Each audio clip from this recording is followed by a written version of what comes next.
तुम क्या कर रही हो यहाँ पे? तुम उठ गए, मुझे लगा सो रहे हो गए अभी तक।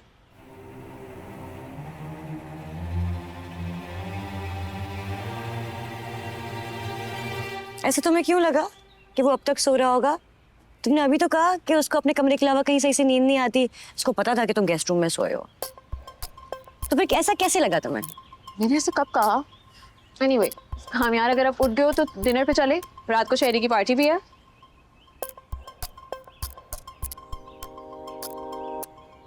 नहीं, मेरा मूड नहीं है। पार्टी का और तुम्हारा मूड नहीं है? चलो ना, इट बी फन। तुम्हें कहा ना मेरा मूड नहीं है, और फ्री मत हुआ करो मुझसे।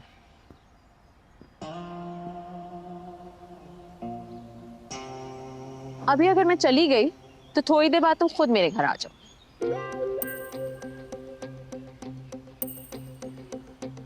तब भी तो चलोगे, तो अब चलो साथ।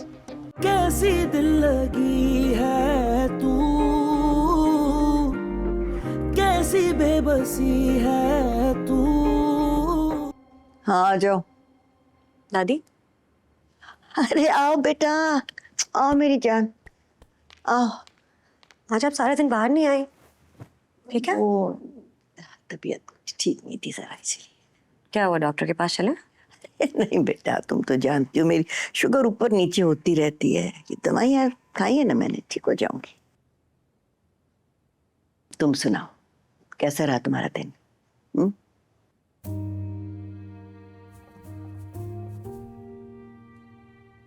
पता नहीं, इस घर में हर आने वाला दिन गुजरे हुए दिन से बुरा ही होता है।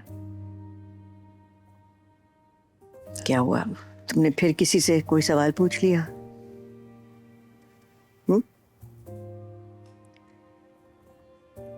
दादी, अंकल आंटी आपस में बात नहीं करते?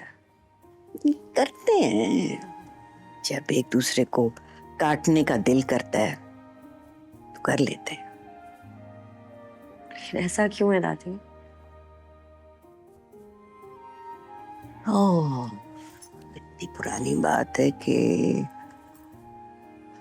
मतलब डिटेल्स याद भी नहीं है, लेकिन सुहेल को अपने दफ्तर में कोई सेक्रेटरी पसंद आ गई थी और नफीसा को पता चल गया, और बस इसकी वजह से उनके दरमियान एक खलिश सी पैदा हो गई। ये जो कामयार ऐसा है ना, वो भी इन दोनों का कसूर है। जब से उसने होश संभाला है, उसने तो कभी इन लोगों को इकट्ठे बैठे देखा ही नहीं होगा।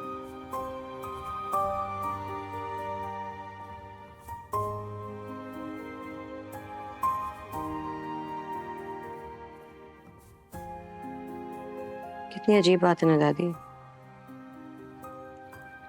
मेरे 2-3 दिन के खराब ताल्लुक पे आंटी मुझे रोज कुछ न कुछ सुना देती हैं, और उनके इतने सालों के खराब रिश्ते पे अगर एक सवाल पूछ लो तो कितना बुरा लगता है।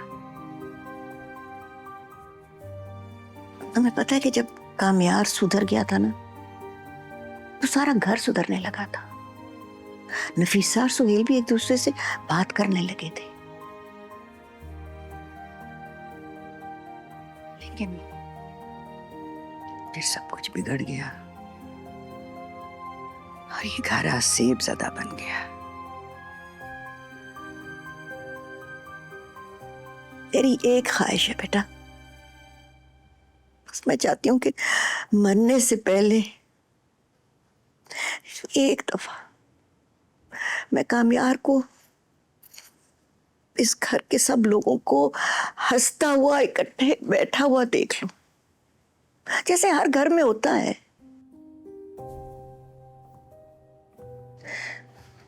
तुम कोशिश करना मत छोड़ना। अगर कोई इस घर में रहने वालों को सुधार सकता है, इस घर की हालत ठीक कर सकता है ना, तो सिर्फ तुम हो। मेरी उम्मीद मत तोड़ना बेटा। नहीं तोड़ूंगी दादी।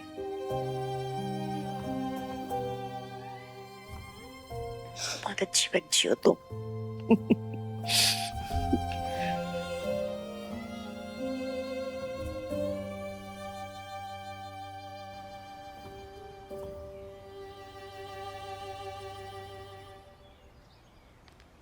इतनी देर कर दी तुमने, कब से वेट कर रही हूँ तुम्हारा। क्यों? तो एक्चुअली मुझे पता चला काम यहाँ रात को गेस्ट रूम में सोया है। Is everything okay? उसकी नींद तो पूरी हुई ना? हाँ, इससे पहले तुम उसको लोरी सुना के सुलाती थी। Aira, I don't want any misunderstandings between us. And देखो, आई नो कि कामयार को हैंडल करना बहुत मुश्किल है। तो कुछ नहीं। देखो आयरा, आई नो कि तुमने बहुत बड़ा स्टेप लिया उससे शादी करके, खासतौर पर अपनी फैमिली को नाराज करके। ये कोई सिंपल बात तो नहीं है। I really feel for you. No, please don't feel for me. मैं अपना ख्याल रख लूंगी। वैसे मैं पता है तुम्हें कुछ चीजों का बहुत ज्यादा ख्याल रखना होगा। जैसे कामयार को सुबह उठते के साथ कॉफी चाहिए होती है, उसको स्ट्रॉन्ग परफ्यूम से एलर्जी है, और अगर रात को अपने बेड पे ना सोना है तो उसको नींद नहीं आती। और याद नहीं आ रहा, बट याद आएगा तो जरूर बताऊंगी। But you know, you can always reach out to me for anything. तुम क्या कर रही हो यहाँ पे? तुम उठ गए, मुझे लगा सो रहे हो गए अभी तक।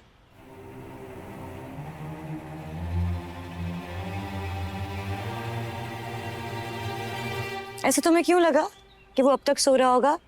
तुमने अभी तो कहा कि उसको अपने कमरे के अलावा कहीं सही से नींद नहीं आती। उसको पता था कि तुम गेस्ट रूम में सोए हो। तो फिर ऐसा कैसे लगा तुम्हें? मैंने ऐसे कब कहा? एनीवे, हम यार अगर आप उठ गए हो तो डिनर पे चले, रात को शहरी की पार्टी भी है।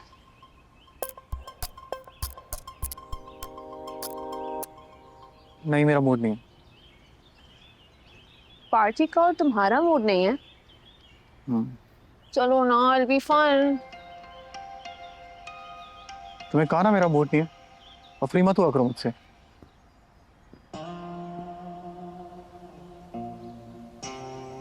अभी अगर मैं चली गई तो थोड़ी देर बाद तुम खुद मेरे घर आ जाओ।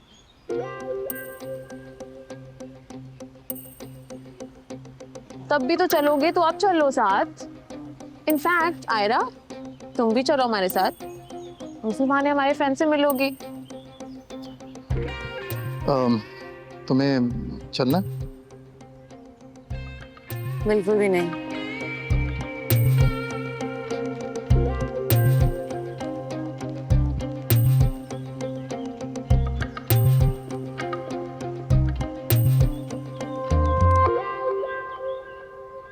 पार्टी पे नहीं तो डिनर पे चल लो।